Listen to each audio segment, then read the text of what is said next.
Hi, I'm Joe Graydon. I'm Terry Graydon. Welcome to this podcast of the People's Pharmacy, where we bring you the stories behind the health headlines. This podcast is brought to you by Redix Industries, makers of Utterly Smooth Body Cream.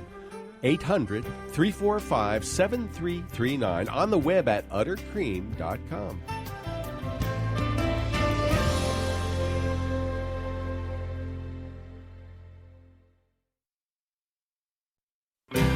Have you ever gone on a diet and found that you felt hungry all the time?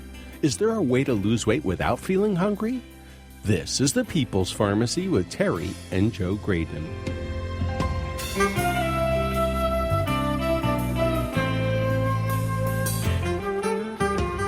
We've been told for decades that all calories are created equal. It doesn't matter what you eat as long as you use up more calories than you consume. But what if that advice is wrong? Dr. David Ludwig is an endocrinologist who has a different take on losing weight. Overeating doesn't make you fat. It's the process of getting fat that makes you overeat. How could nutrition experts and dietitians have gotten it wrong for so long? Coming up on the People's Pharmacy, learn how you can conquer cravings and retrain your fat cells. First, the news. In the People's Pharmacy health headlines, the U.S. Preventive Services Task Force has done a U-turn on PSA screening for prostate cancer. In 2012, this national group of experts recommended against routine PSA screening for men without urinary symptoms indicating prostate problems. Now the task force recommends instead that middle-aged men 55 to 69 discuss PSA screening with their doctors. The committee still holds that routine PSA tests in men over 70 has the potential for producing more harm than help. Prostate-specific antigen, or PSA, is produced by prostate cells. Levels of this antigen rise rapidly if prostate cells are growing quickly, as they do in the case of prostate cancer. This blood test can be used to track whether possible prostate cancers are mushrooming or whether they're lying low. Men and their doctors use this indicator in an approach to prostate cancer known as active surveillance. The idea is to avoid treating prostate cancers that offer no threat. On the other hand, aggressive tumors could be treated before they escape the prostate into other parts of the body. Radiation is a common treatment for prostate cancer, usually lasting 6 to 9 weeks. While it's frequently effective at slowing or stopping the growth of prostate cancer cells, radiation may produce fatigue and urological side effects. A clinical trial at the University of Pennsylvania Perelman School of Medicine has just demonstrated that a twice-weekly yoga class can reduce radiation adverse effects. 50 men undergoing radiation therapy were randomly assigned to yoga classes or a control group. The sessions lasted for 75 minutes twice a week for about 2 months. Those in the yoga group experienced less fatigue and better sexual health. A meta-analysis of 26 trials published in JAMA found that chiropractic manipulation can ease acute lower back pain. The authors concluded that research supports spinal manipulation for this common type of short-term back pain. Improvements in function were noted without serious side effects. Although the benefits are modest, the research supports non-drug approaches to treating back pain. Some 35 million people visit chiropractors in a year. No doubt many of them are seeking relief for acute lower back pain. A Danish study has found that people who exercise regularly are much more likely to survive if they experience a heart attack. There were more than 14,000 healthy adults when the study started in 1976. They were tracked through 2013. 1,664 of these volunteers had a heart attack during that time, and 425 of them died. Those who were physically active were 47% less likely to succumb immediately than sedentary individuals. The more people exercised, the better their chances of survival.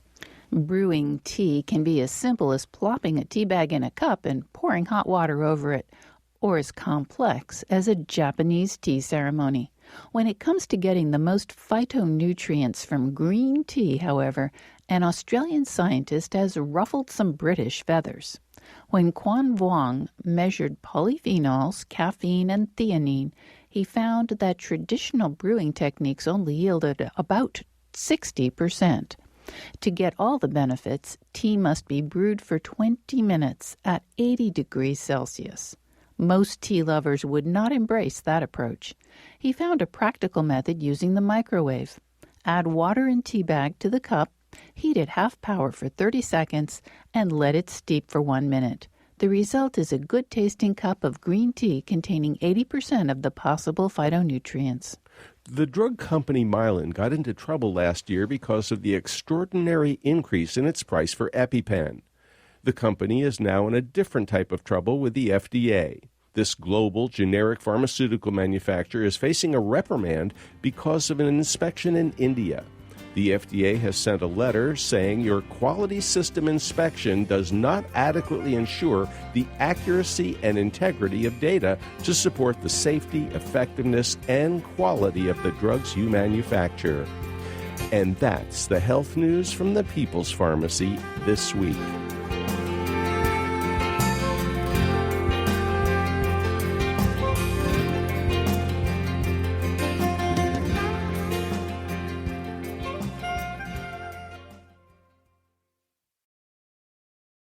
Welcome to the People's Pharmacy. I'm Joe Graydon. And I'm Terry Graydon. Did you make a New Year's resolution to lose weight? Today, we'll offer some help with that. We'll find out why decades of diet advice have left so many people feeling hungry, but not thinner.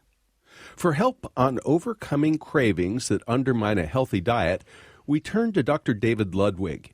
He's an endocrinologist and researcher at Boston Children's Hospital, professor of pediatrics at Harvard Medical School, and professor of nutrition at Harvard School of Public Health.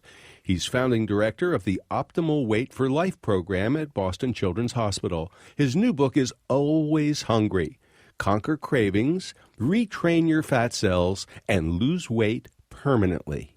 Welcome to the People's Pharmacy, Dr. Ludwig. Great to be with you. It's nice to have you back on the People's Pharmacy, Dr. Ludwig. You know, this new book of yours has a premise that overeating doesn't make you fat. And that contradicts everything we have heard from a lot of experts over the last 20 years. Calories in, calories out. Tell us why you disagree. Right. It does sound counterintuitive, but let's think of this by referring to research studies that have been done for decades. Commonly understood facts in the lab that just don't penetrate into the patient care clinic. When you overfeed, do a force feeding study, and you overfeed people, whether they are lean to begin with or heavy, you force feed them, they'll of course gain weight. But what happens? Their appetite vanishes and their metabolism speeds up in the body's attempt to get rid of those excess calories. People in overfeeding studies are just as miserable as those in starvation studies. They're delighted when the protocol ends, and then what happens? Their weight comes naturally back down just to where it started. So we know that there's biological control systems that keep our weight from going too low or too high. Body weight is more about biology than willpower, discipline, or character. Unfortunately, we don't practice that understanding in the clinic. People with weight problems get blamed for their problem. They're told it's your fault, you're fat. And that attitude underlies the terrible stigmatization, discrimination, and bullying that happens with this particular medical problem, but few others. Now, when you say force feeding, I suspect that a lot of people are going, what's he talking about? That sounds like prisoners. That sounds scary. I mean, what kind of a study would actually force feed somebody, and how do you do it? Well, these kinds of studies have been done for decades, if not a century, either underfeeding people for a while or overfeeding to see what happens to the body. And, these are all done with volunteers these days. But, what we've learned from these studies and what we've learned from experimental animals is that the body fights back. It resists change. Well, when you overfeed people, what do you mean? You just give them massive quantities of food and say you have to clean your plate? Yeah, this is all done voluntarily. It's not a prisoner experiment, but you tell people what they're going to expect in advance. They join the study. They might be housed in a metabolic unit, and then either given many too few calories, perhaps 1,000 calories a day instead of maybe somebody would normally use 2,000, burn 2,000. They might be given 1,000 a day, and they'll of course lose weight, or they could be given 3,000 a day, and then they gain weight. But in both directions, the body fights back, and those changes antagonize ongoing weight change, and it tends to bring body weight back down to baseline. So yes, overfeeding, overeating temporarily can cause weight gain, but not over the long term. And we're arguing that something else is responsible for the weight gain that we've seen over the last 40 years in the United States, that the low-fat diet that we've been told to eat, which is loaded with processed carbohydrates, has raised insulin levels and driven fat cells into a feeding frenzy. Insulin, we know this is endocrinology 101. Insulin is the ultimate fat cell fertilizer. When someone with type 1 diabetes, juvenile diabetes, doesn't get enough insulin, they'll invariably lose weight no matter how much they eat. Give them too much insulin, and they predictably gain weight.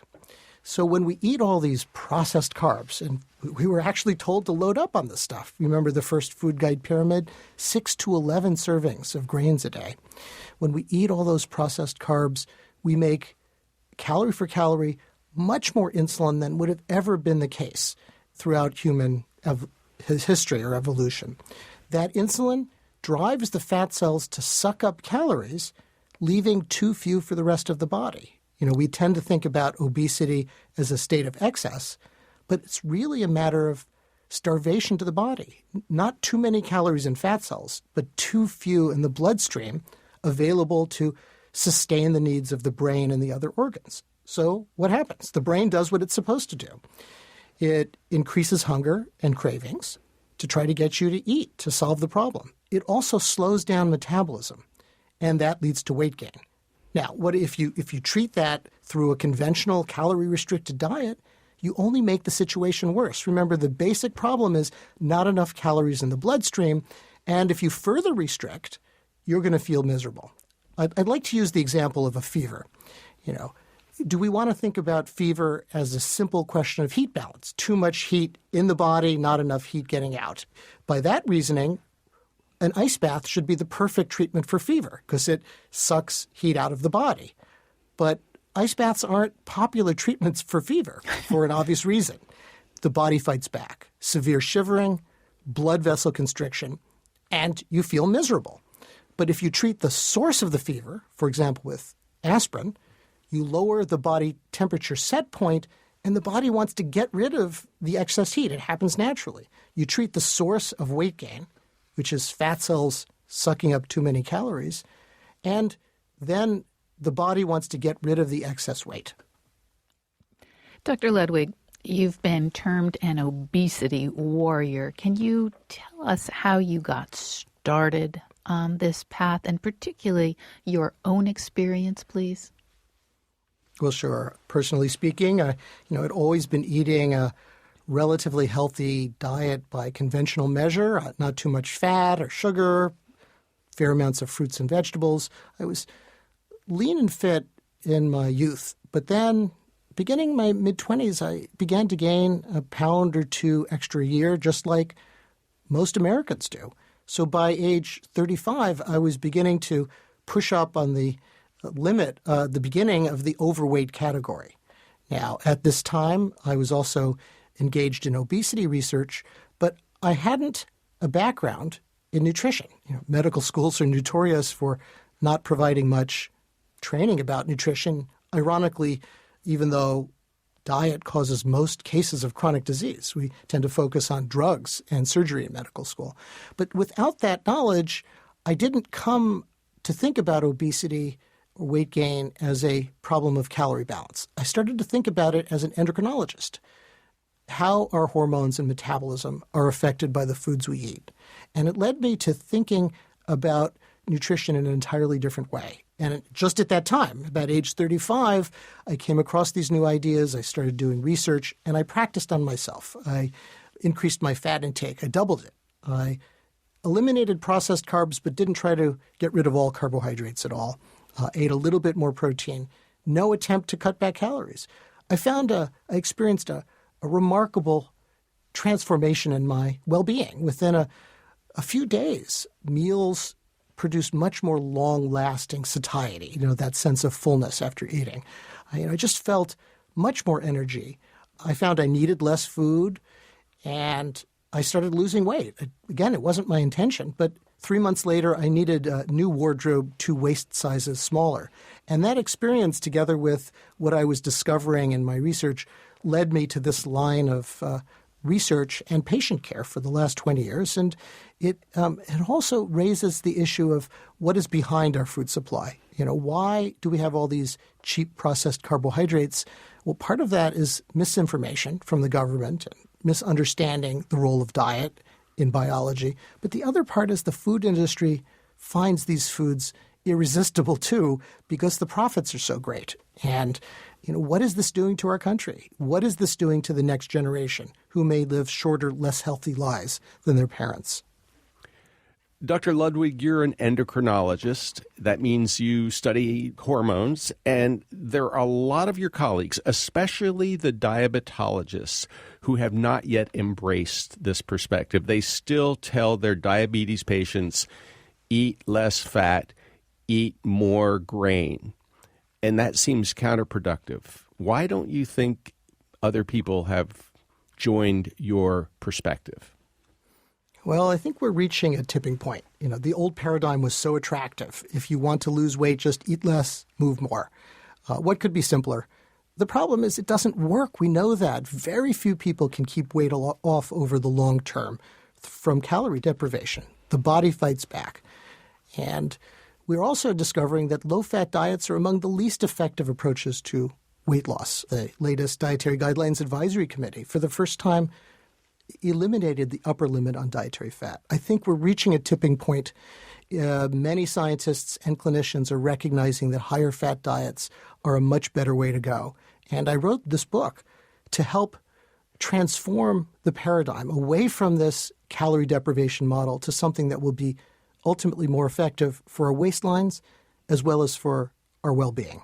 You're listening to Dr. David Ludwig, endocrinologist and researcher at Boston Children's Hospital, professor of pediatrics at Harvard Medical School, and professor of nutrition at Harvard School of Public Health. He's founding director of the Optimal Weight for Life program at Boston Children's Hospital. He also directs the New Balance Foundation Obesity Prevention Center. He's author of Always Hungry, Conquer Cravings, Retrain Your Fat Cells, and Lose Weight Permanently. His website is drdavidludwig.com. After the break, we'll find out why the familiar mantra of calories in must equal calories out doesn't tell the whole story. Calories are not all equal. How do they differ, and what difference does it make for our weight? We'll also discuss a good breakfast. How might cereal and juice set us up for weight gain and undermine mid-morning alertness? What about the Mediterranean diet? Dr. Ludwig tells us all about the PrediMed study. Dr. Ludwig's diet plan includes dark chocolate. How can that be? And how did nutrition scientists get their advice wrong for so long?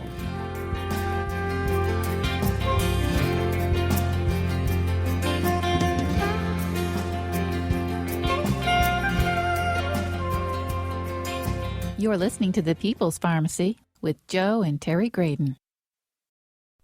If you value the health information you get when you listen to The People's Pharmacy, consider subscribing to our email newsletter. You'll get the latest health news and information on upcoming podcasts delivered to your inbox twice a week.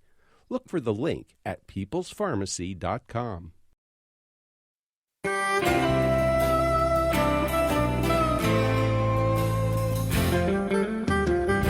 Welcome back to the People's Pharmacy. I'm Terry Graydon. And I'm Joe Graydon. The People's Pharmacy is made possible in part by Red X Industries, makers of utterly smooth creams and lotions that deeply moisturize to make dry skin feel soft and smooth. The number is 800-345-7339. The website is uttercream.com. And by Squatty Potty, the original toilet footstool that creates healthy toilet posture. You can learn how squatting relaxes the colon and allows for easier, healthier elimination at squattypotty.com. If you'd like to order a CD of this show, you can call 800-732-2334. Today's show is number 1020. That number again, 800-732-2334, or visit our website, peoplespharmacy.com. Today on the People's Pharmacy, we're talking about a whole different approach to losing weight, one that doesn't rely on counting calories and feeling deprived and hungry. To help us understand this strategy, we're talking with Dr. David Ludwig. He's an endocrinologist and researcher at Boston Children's Hospital, professor of pediatrics at Harvard Medical School, and professor of nutrition at Harvard School of Public Health. He's founding director of the Optimal Weight for Life program at Boston Children's Hospital. His new book is Always Hungry?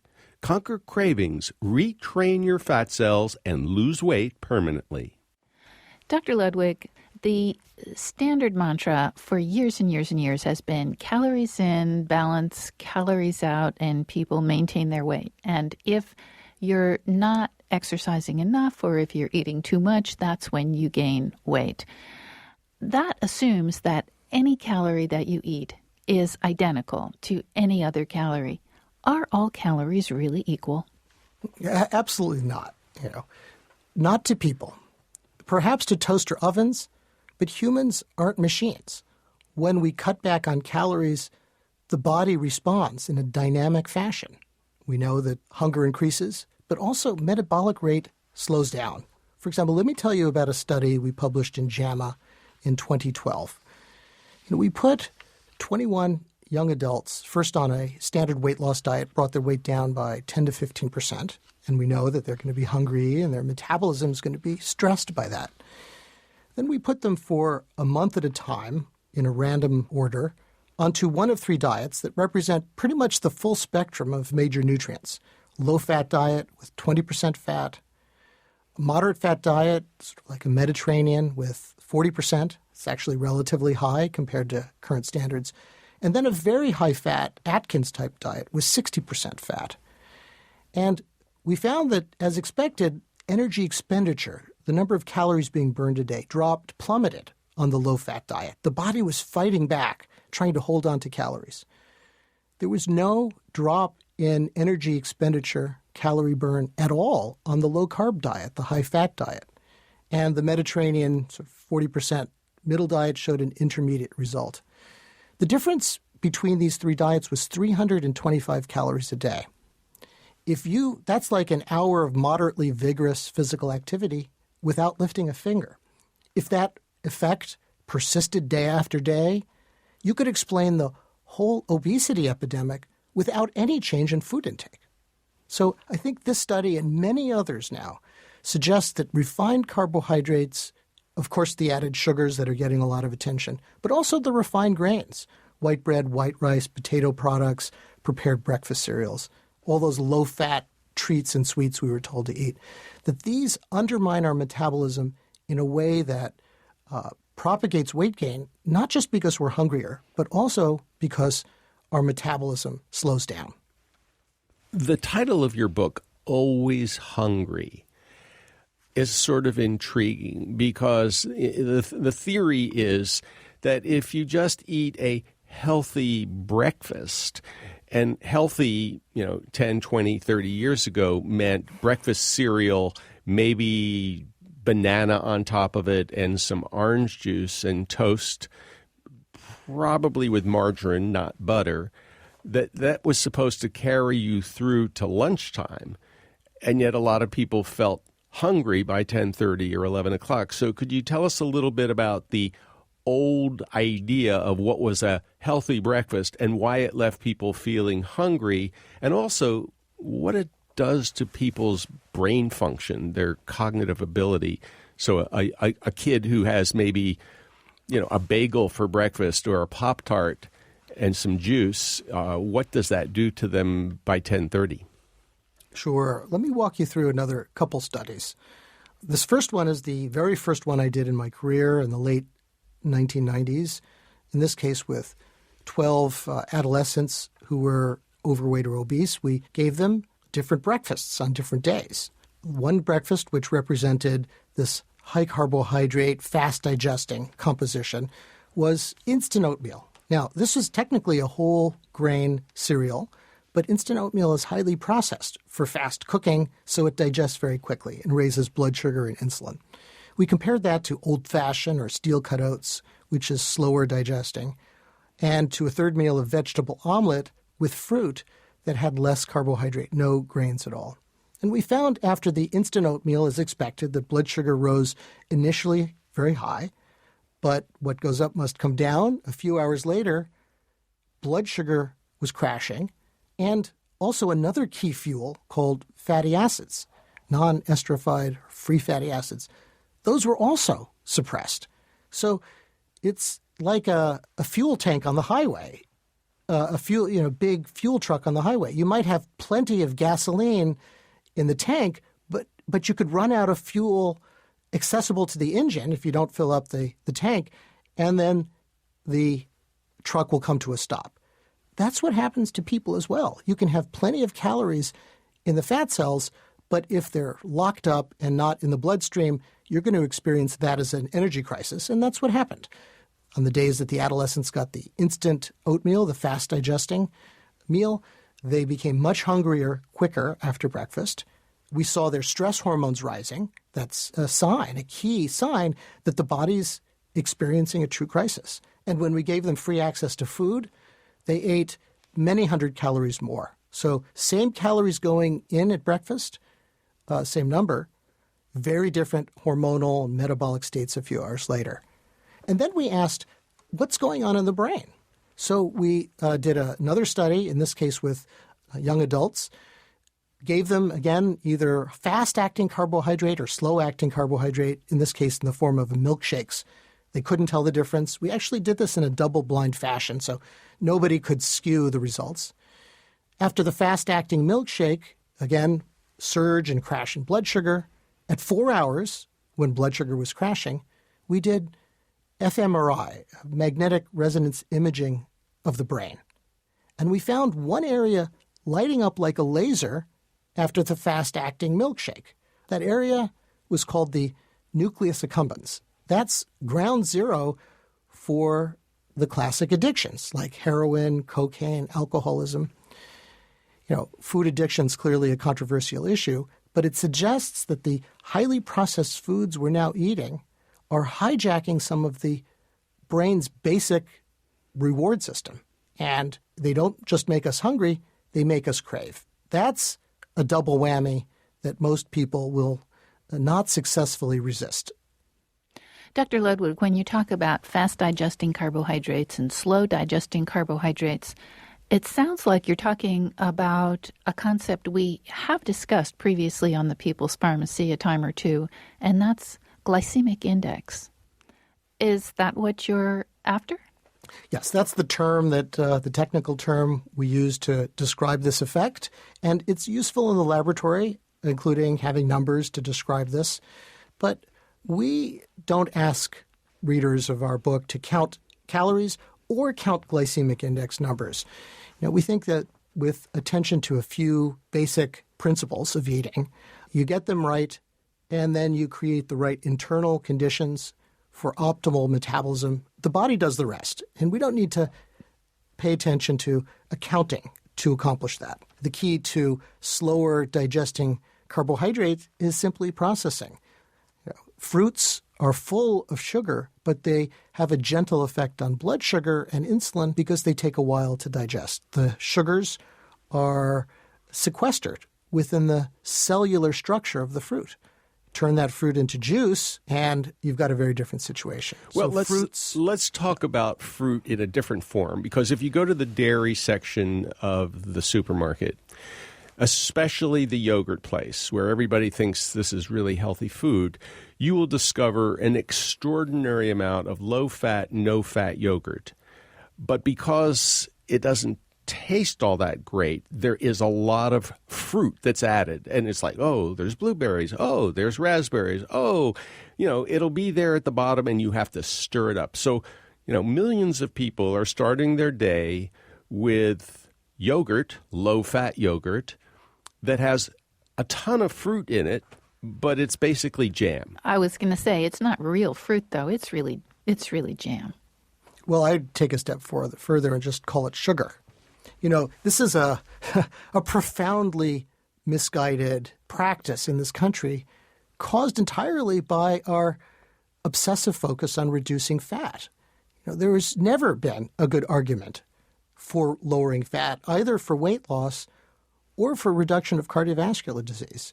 Let me just briefly tell you about the Predimit study. This was one of the largest diet studies ever done, 7,500 adults at risk for heart disease in Spain, given either a low-fat diet or much higher fat diets enriched with a load of olive oil or nuts. They kind of just gave people a ton of those high-fat foods to eat.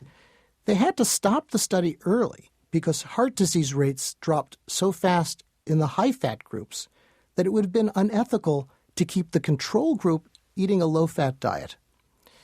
In fact, fats from nuts, olive oil, avocado, fatty fish, and even yogurt and chocolate, these are very healthful. They're in no way associated with weight gain and consistently are found to be cardioprotective. So it's time for us to put this low-fat paradigm to rest and return to a much more sensible way of eating. And I think if you're in the dairy section, that would begin with unsweetened, full-fat dairy products, and especially the fermented ones, which seem to have unique benefits, yogurt, kefir, and the like. I also want to ask you about chocolate. I have noticed that in the Always Hungry program, you do suggest that people can occasionally enjoy dark chocolate. So what is this? A diet program that includes chocolate? Well, the only part you got wrong there is not occasionally, potentially every day. We encourage people to have even an ounce of chocolate every day, but it's got to be the real dark stuff, a minimum of 70%. And by the way, when you say chocolate is 70%, then what you're saying is that the remaining 30% is sugar. So the higher that cocoa figure is, the better. My personal favorite is 85 or 90%.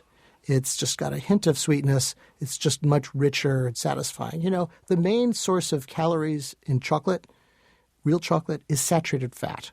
But again, study after study suggests benefits for the waist and the heart.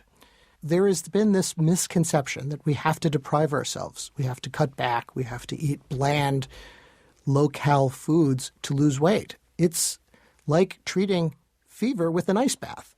It's symptomatic treatment. It's not getting at the source of the problem. You're setting up a battle between mind and metabolism that you're destined to lose. These higher fat foods let you get rid of the processed carbs. They're very satisfying. The fat cells love them. The fat cells calm down. They open up. They release their calories back into the body.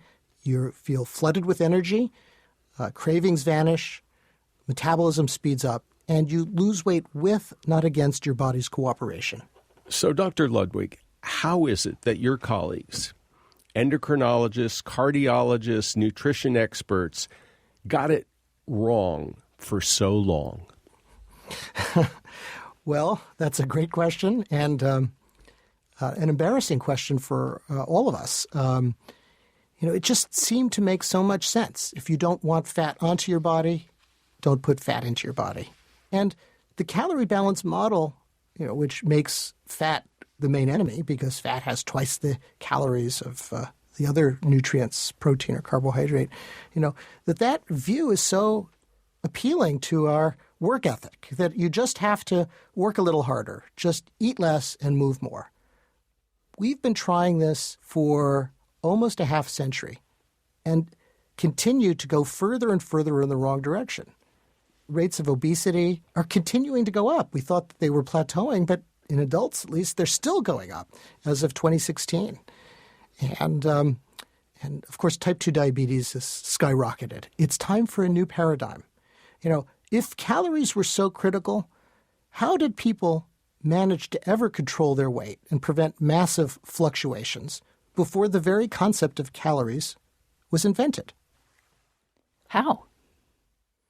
Through biology. They're natural biology, eating foods that are slowly digesting, that calm down hormones. Your body does a perfectly good job controlling its weight, just like you don't have to think about your breathing. I mean, right now, we've been having this wonderful interview. You haven't been thinking about your breathing, nor regulation of your body temperature, or 100 other bodily functions. It happens automatically. Yes, we have short-term control over our breathing. You can slow down your breathing and raise the amount of CO2 in your blood, but you can't do it over the long term. You can force your weight down or up through calorie balance, but your body's going to fight back, and it's going to be very hard to do over the long term. We just have to get the basic biological rules right, get biology back on your side, and then body weight controls itself. Our basic mantra is forget calories, focus on the quality of what you eat, and let your body do the rest. Well, Dr. Ludwig, considering that breakfast is important and we're focusing on quality, can you briefly tell us your favorite breakfast? Well, I have so many, but one that just comes to mind right now is, for phase one of the program. So in the program, phase one, we eliminate all grains, potatoes, and added sugar for just 2 weeks. But it's a very rich, high-fat phase of the diet. So one breakfast would be huevos rancheros. It's a high-fat, satisfying, flavorful, but instead of the tortillas, we're going to have a side of full-fat yogurt and berries. For morning snack, you might have herb-roasted chickpeas. Lunch, you could have even steak salad with real blue cheese dressing or a vegetarian alternative with tempeh or tofu. There's a lot of strong personal feelings and debate about how much animal products is ideal. And so, we have options for meat eaters and vegetarians. An afternoon snack could be just an apple and some almond butter. Dinner, a coconut cashew curry with shrimp on a bed of spinach, and then very much encourage dessert every night. How about berries dipped in dark chocolate with real whipped cream? Sounds delicious. You're listening to Dr. David Ludwig, endocrinologist and researcher at Boston Children's Hospital, professor of pediatrics at Harvard Medical School, and professor of nutrition at Harvard School of Public Health. He's author of Always Hungry? Conquer Cravings, Retrain Your Fat Cells, and Lose Weight Permanently. It's time for a short break. Coming up, we'll talk about protein. What has more protein, an egg, a chicken nugget, or a serving of tempeh? What's the optimal amount in the diet anyway? We'll learn about saturated fat. Are there some foods high in sat fat that belong in a healthy diet? And what about sweeteners? How does sugar stack up against artificial sweeteners or stevia?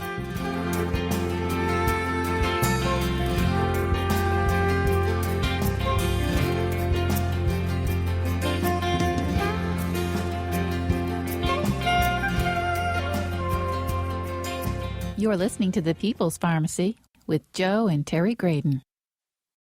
Thanks for listening to this podcast of The People's Pharmacy. If you like it, why not rate or review it in the iTunes store? We'd appreciate it.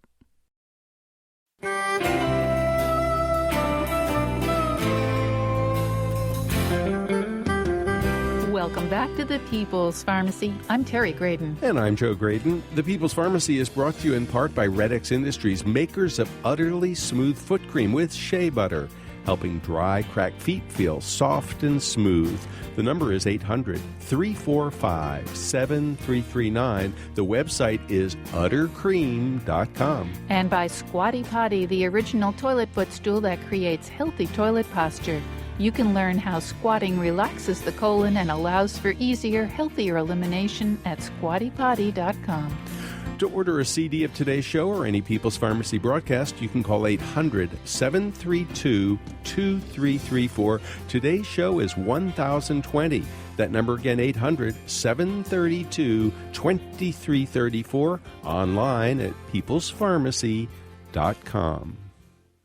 Today, we are talking about a new approach to weight control. Our guest is Dr. David Ludwig, endocrinologist and researcher at Boston Children's Hospital, professor of pediatrics at Harvard Medical School, and professor of nutrition at Harvard School of Public Health.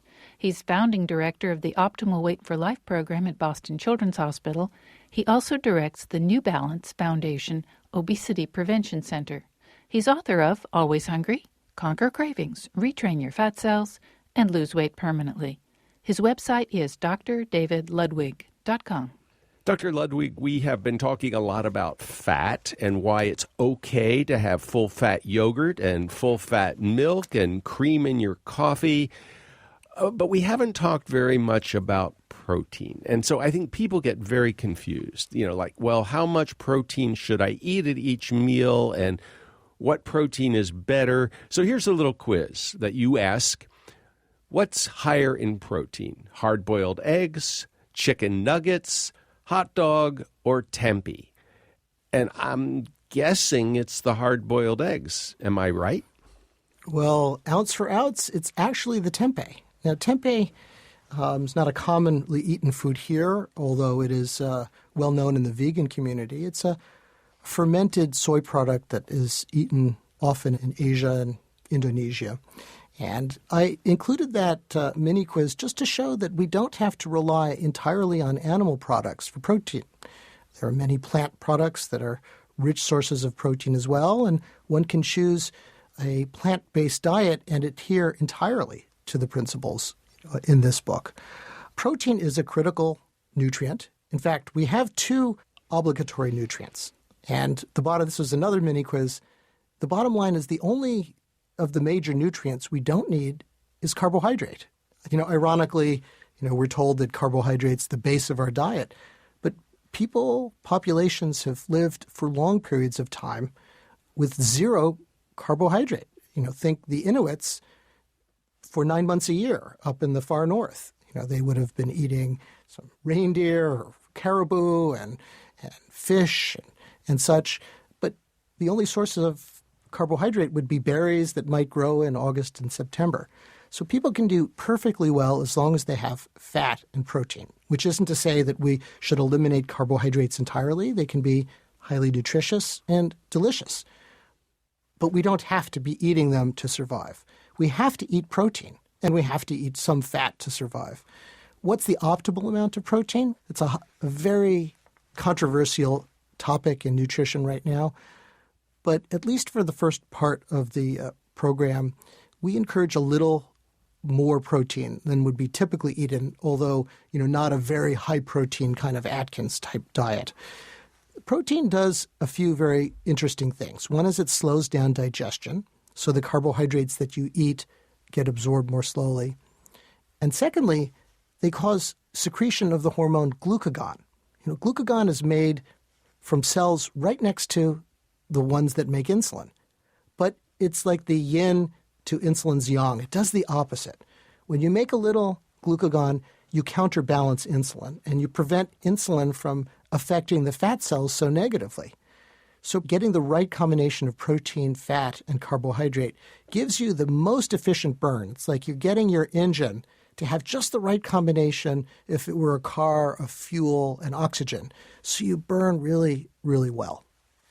Now, I have to tell you, Dr. Ludwig, that whenever we talk about this concept, there are an awful lot of our listeners who go crazy. I mean, this is an emotional issue, and they go, oh, there you go, another one of those experts who's advocating fat and protein. We like the China study. We love Dean Ornish. We want no fat in our diet. And I don't know what the answer is to that. I mean, how do you deal with people who get outraged when you talk that fat's okay, that protein's necessary, and that you could actually live without carbohydrates? Well, some of this is really not debatable. The fact that we can live without carbohydrate has been demonstrated by human populations and in research studies, extensively. That's really not a debatable issue. We have to have protein, some. The debate is about how much. And we have to have some fat, although, again, the debate is about how much. I would point you to, yes, everybody can point out a study that supports their argument. There are many good things about the China study, but let's remember this was not a clinical trial. It was an observational study that has all of the confounding of observational research. And let's talk about the peasants in China. It's one thing for them to be eating a ton of rice while they're working 14 hours a day in the fields, burning off a huge amount of energy that way. All that carbohydrate and that rice is their main source of energy, and it's keeping them alive.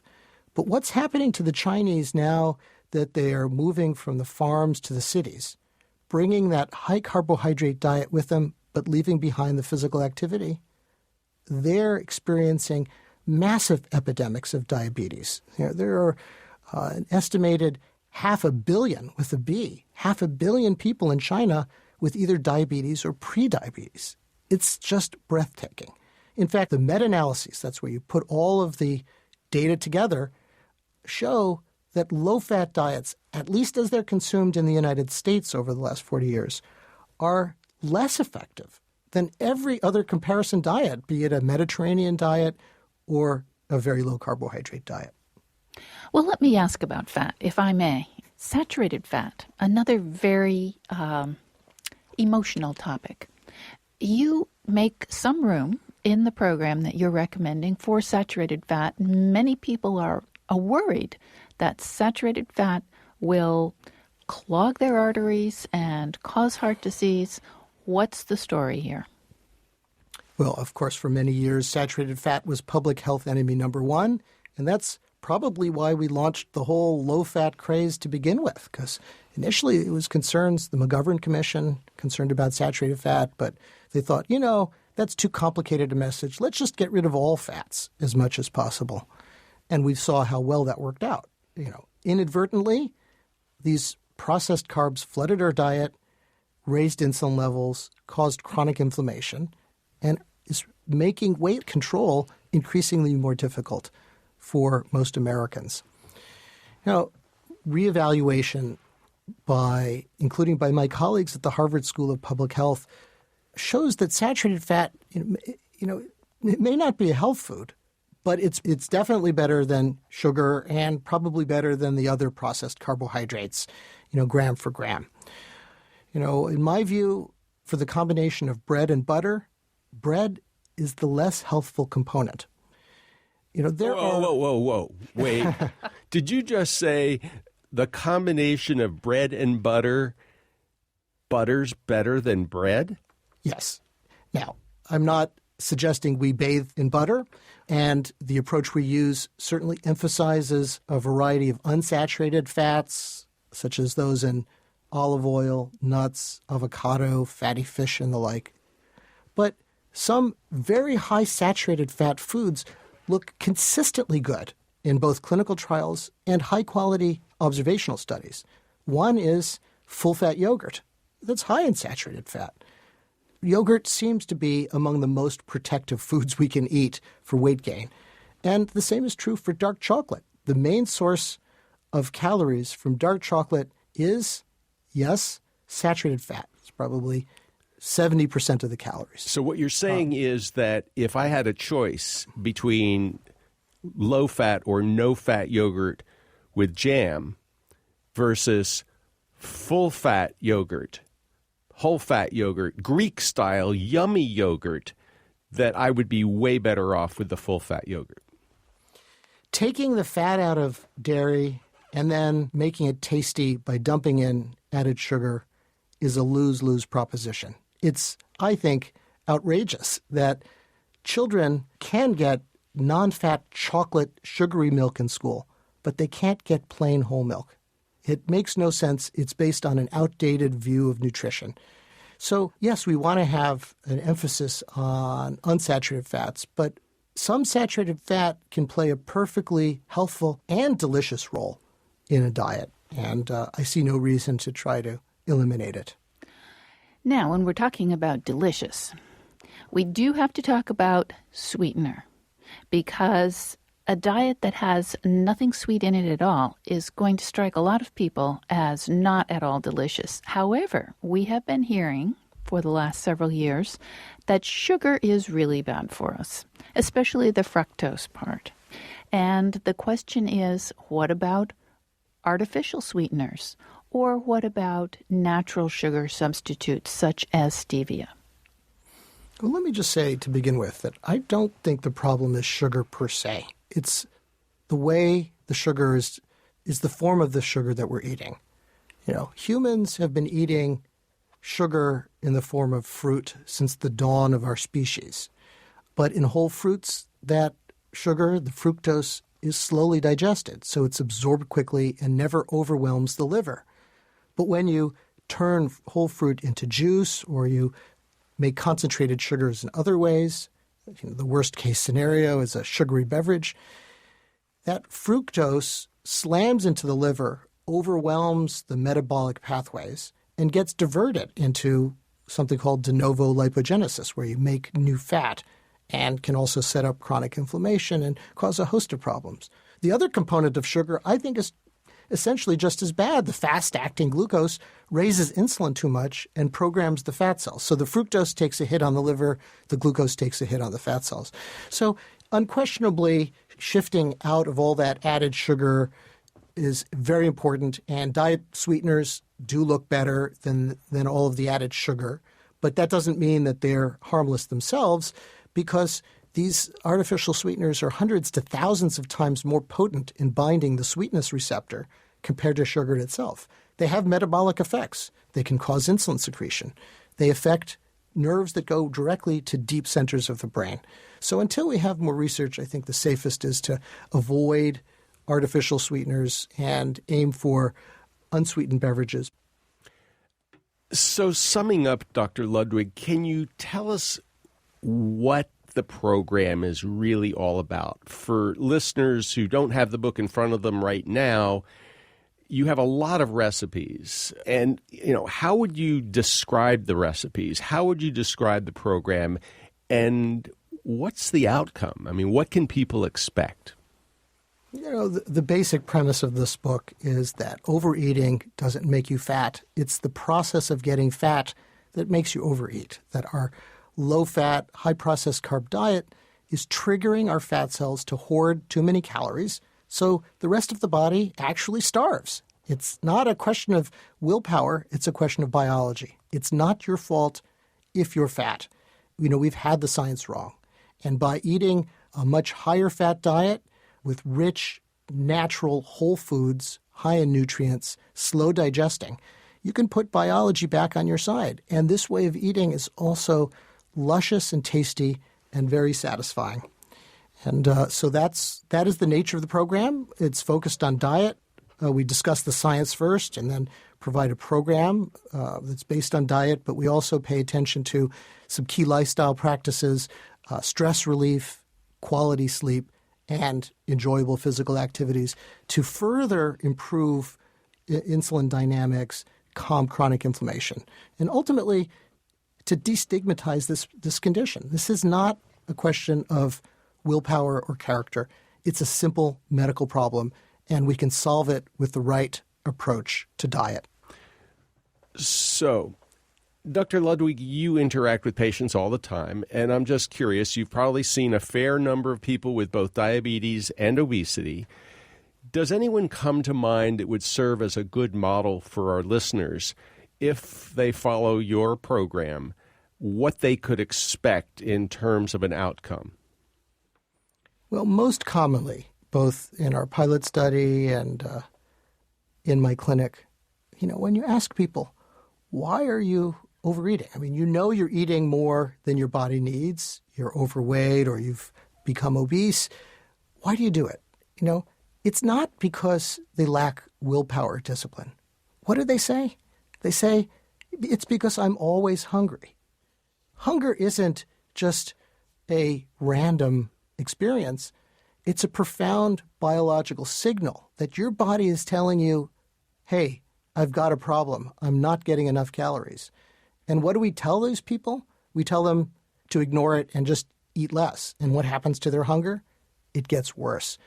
And what I've been so impressed with is that sometimes, and it happens at different rates for different people, but sometimes, you just make that simple dietary change. Just sub in a lot of rich, high-fat foods for the processed carbs. Just that one change. And people describe feeling like a metabolic switch has been flipped. And suddenly they feel better, their hunger decreases, and what a relief.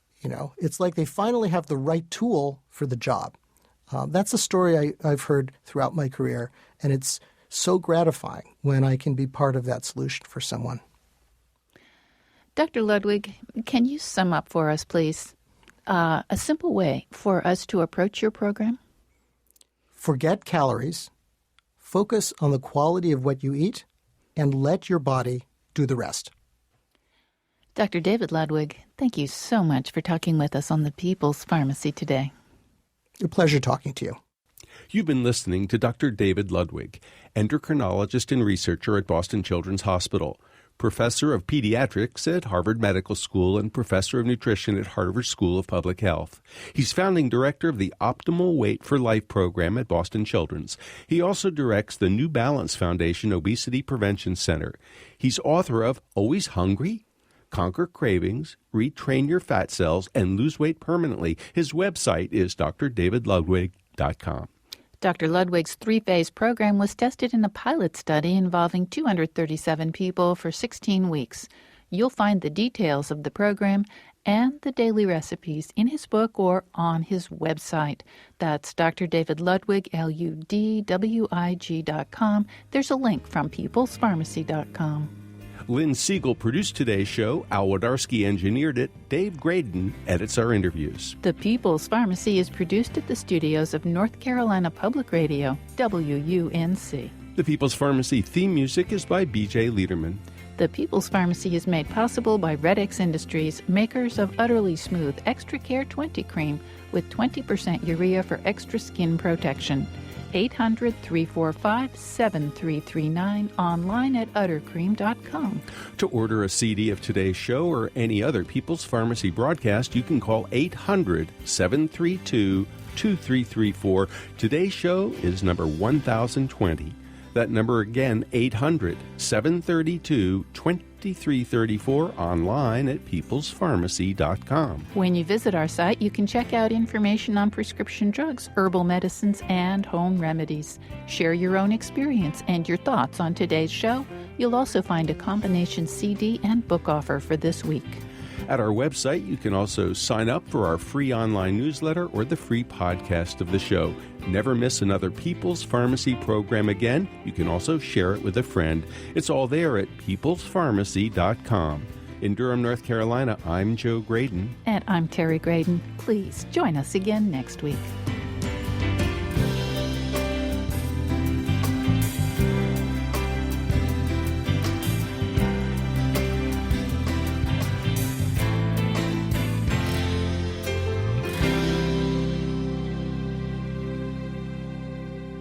We hope you enjoyed this podcast.